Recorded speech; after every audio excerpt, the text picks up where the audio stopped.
পঞ্চগড়ে কৃষি সম্প্রসারণ অধিদপ্তরের পার্টনার কংগ্রেস অনুষ্ঠিত হয়েছে। রোববার দুপুরে সদর উপজেলা পরিষদের হলরুমে program on agricultural and rural transformation for nutrition entrepreneurship and resilience in Bangladesh প্রোগ্রামের আওতায় এই কংগ্রেসের আয়োজন করে সদর উপজেলা কৃষি অফিস।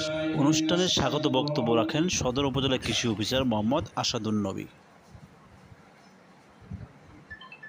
কৃষি সম্প্রসারণ অধিদপ্তরের যতগুলো প্রকল্প আছে সবচাইতে স্পেশাল এবং বড় প্রকল্প হচ্ছে আমাদের পার্টনার। অনুষ্ঠানে সদর উপজেলার কৃষি সম্প্রসারণ অফিসার অর্জুন চন্দ্র রায়, ইউনিয়ন উপ সহকারী কর্মকর্তারা ও উপজেলার শতাধিক কৃষক অংশ নেয়। অনুষ্ঠানে প্রধান অতিথির বক্তব্য রাখেন কৃষি সম্প্রসারণ অধিদপ্তর পঞ্চগড়ের উপপরিচালক মোহাম্মদ আব্দুল মতিন। সদর উপজেলার নির্বাহী অফিসার মোহাম্মদ জাকির হোসেন এর সভাপতিত্বে বিশেষ অতিথি হিসেবে বক্তব্য দেন দিনাজপুর অঞ্চলের পার্টনার প্রোগ্রামের senior monitoring officer Sanjay Debnath.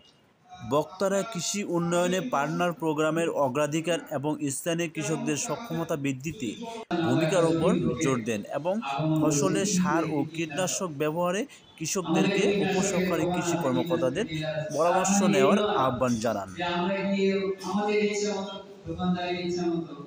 আমরা কীটনাশক নিয়ে আমরা যত্র